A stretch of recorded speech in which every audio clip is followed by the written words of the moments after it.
There's a couple new gaming news stories we have to talk about today, starting with a major game studio that has produced timeless classics over the years officially being dissolved in light of a recent merger and acquisition, and I want to talk about what this means for the future of the IPs that they are responsible for. Then the big talking point for today's video is a very interesting investment from Nintendo that will outline a long-term future expansion of their headquarters, and I want to talk about where Nintendo's mindset is in growth and strategy as opposed to all of the mergers and acquisitions that we see companies like Sony and Microsoft doing, and what this really means for the future of the Nintendo headquarters and Nintendo's roadmap going forward.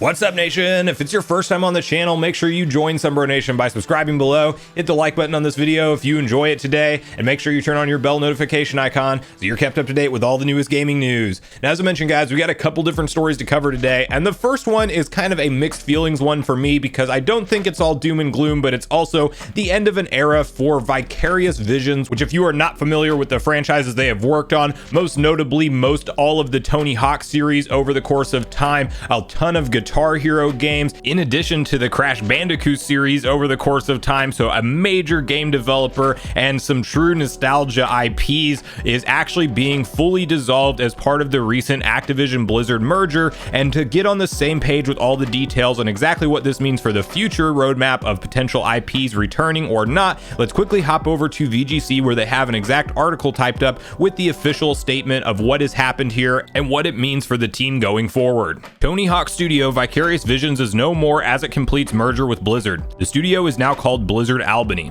Developer Vicarious Visions is no more after confirming that it has completed its planned merger with Blizzard Entertainment. The studio tweeted on Tuesday, "We've officially merged with Blizzard Entertainment. Our development team will remain in Albany, New York, and fully dedicated to Blizzard games. We invite you to follow us at Blizzard ENT." As of today, the studio formerly known as Vicarious Visions is called Blizzard Albany. Activision Blizzard announced in January 2021 that it planned to fold Vicarious Visions into Blizzard as a support team. At the time, it said that the Tony Hawk Pro Skater 1+2 and Crash Bandicoot Insane Trilogy developer would no longer be creating games as a lead developer. Going forward, the Vicarious Visions team of around 200 people will be employees of Blizzard and fully dedicated to existing Blizzard games and initiatives, Activision Blizzard told GamesIndustry.biz. Vicarious Visions was acquired by Activision in 2005 and has worked on many of the publisher's biggest franchises, including Skylanders, Guitar Hero, Destiny, and Call of Duty. 2020's Tony Hawk's Pro Skater 1+2, its most recent game and its last as lead developer, received favorable reviews from critics and debuted as the fastest selling entry in the franchise, selling 1 million copies within its first 2 weeks.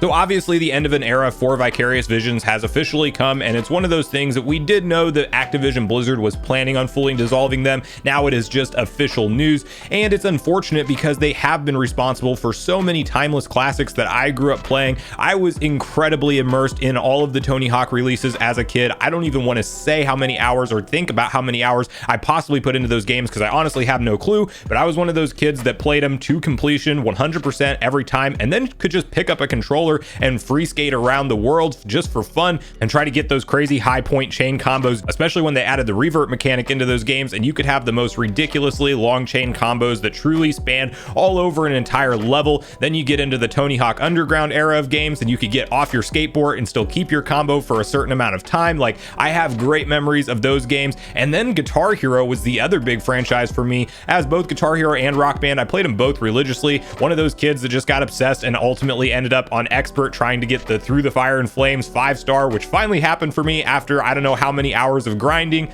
And while that series definitely did become oversaturated and we saw far too many attempts at frequent releases and they flooded the market, I'm now at this point in time, with how long it's been from a new Guitar Hero and or Rock Band release, fully ready for them to come back in a big way. I'll even buy the silly instrument kits all over again. I still have some of my Guitar Hero guitars. I'm sure they won't work on modern consoles, but however they want to package these franchises, I'm down to purchase them again, especially if we do see them see the light of day. And I am hopeful and don't think that this is all bad. While we may not see them directly from Vicarious Visions, we did have Phil Spencer, who of course is CEO and chief of Xbox, state that he would like to see those classic franchises like Guitar Hero and like Tony Hawk come back in a big way after their acquisition of Activision Blizzard fully completes, and I'm very hopeful that he will keep a lot of these franchises multi-platform, and we may even see new iterations released on the Switch. They can start off with a Tony Hawk's 3+4 remaster. I would be totally down for that. Then maybe give us a brand new Underground 1+2 remaster, and then definitely work on some brand new from the ground up Tony Hawk games as well, and then bring back Guitar Hero for the modern era and the new console gamers that are growing up right now that maybe missed out on the window when Guitar Hero was at its all-time high, and you could walk into any store and see people all huddled around the TV. Whoever was playing Guitar Hero, if they were halfway decent, you would get crowds forming behind you. Like, it was a really cool time in gaming, and it's something that, of course, because of the oversaturation of the market, I feel like died too early. So I'm hopeful that Microsoft will breathe some new life into these franchises as they do complete their acquisition, because clearly Activision and Blizzard over the course of time has become very focused on the major franchises that are the cash cows for them, such as your Call of Duties. And I mean, Warzone alone, I think at one time had a bunch of extra teams that could have been working on other gaming projects, just essentially focused on support for updating that game, because of course that's where the money is at, and these are for-profit companies at the end of the day, so they have to put their labor where it has the highest return of investment for them, and that's clearly their major staple franchises that are generating the revenue. But now that Microsoft has some money to spend and can maybe push them in new directions and break off teams to work on new projects, I'm hopeful that in the upcoming years we will see some of these classic franchises return. I want to hear from you guys in the comments down below whether or not you have nostalgia for various Vicarious Vision games over the years like I do, and if so, which ones are they? Definitely share that with me in the comments down below. And what do you think about some of these franchises that have been long dormant potentially coming back after the Microsoft acquisition? And do you think that we have a hope of seeing these things return one day, or do you think it's just an end of an era for certain style video games and Tony Hawk and Guitar Hero type franchises may never make a full return? So I do look forward to hearing from you guys on all things Vicarious Visions and the full transition into Blizzard Albany in the comments down below.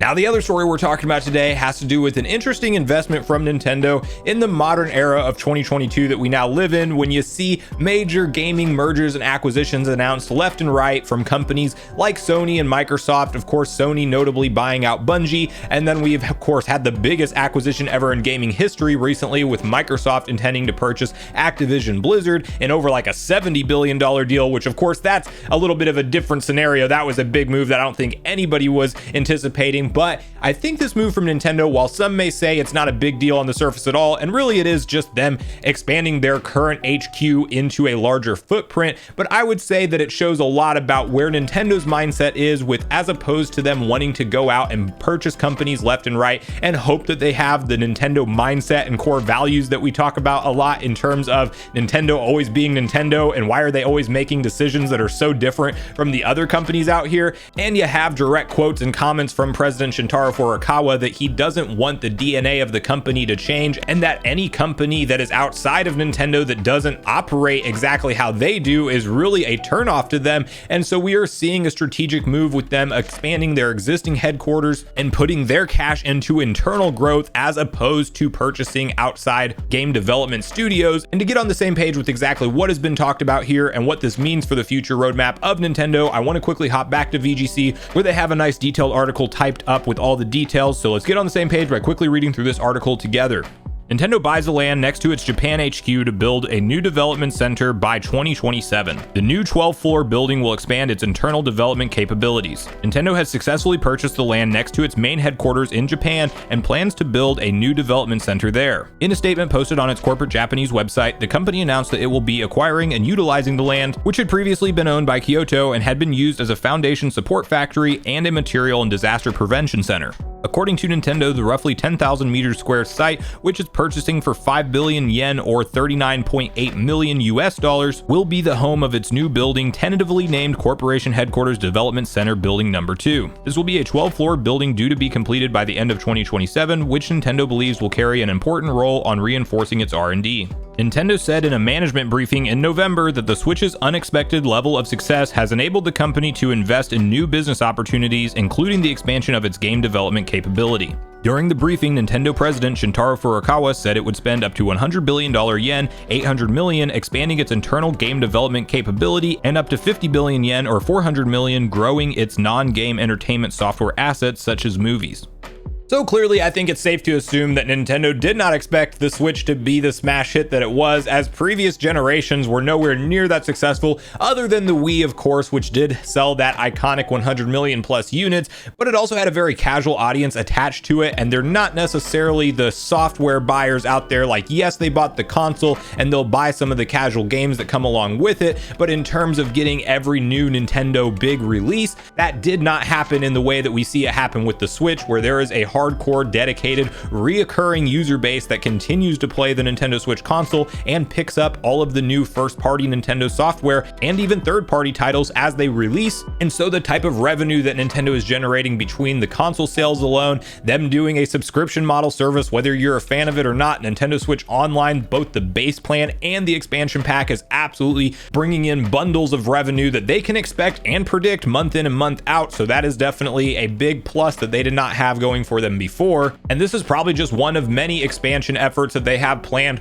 with the additional revenue on hand that they now have. And it does sound like, by all accounts, Nintendo is going to first focus on internal growth, and I would expect less outside acquisitions from them, although we will see those happen from time to time, especially with studios that they've worked very closely with over the years. But I do think that whether you love it or hate it, Nintendo's always going to be Nintendo at the end of the day, and we probably won't see them just jump on trend with buying out gaming companies whenever they see the competition doing that, as they've always just kind of kept their head down, done their own thing, and come up with some of the most unique and fun ideas, but also at times very frustrating when you're forced to play all of your favorite Nintendo franchises on motion controls like the Wii, but it was still a smash success for them. Like, I've been through all the ups and downs with Nintendo, and then watched the Wii U flop terribly, which was also a very scary time for the company in general, because they weren't generating revenue and they had a total flop of a system. And we saw what happened if you've grown up like I did in the Sega era. If you have too many systems that flop in a row or just don't sell, you're ultimately not going to be a profitable business, and you can then be bought out or taken over or just drastically downsized. So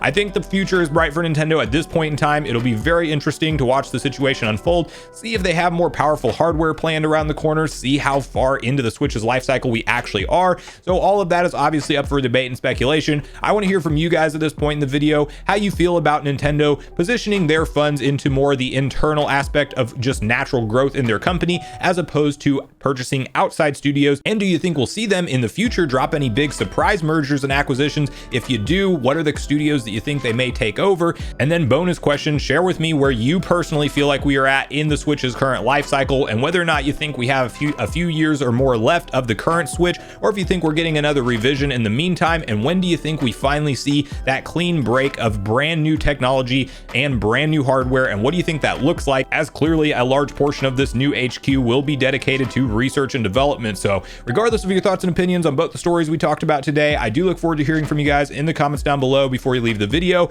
as I do look forward to getting a back and forth conversation started with you all around these topics. Make sure you check out yesterday's video if you haven't already, where we discuss a massive Nintendo Switch physical game sale that is available and still live now, and a discussion around the continued momentum and success as we are now in the 5th full year of the Nintendo Switch being sold on the market, and what it could mean for future hardware. Also, make sure you like, subscribe, turn on your notification bell, and I will see you guys in the next video.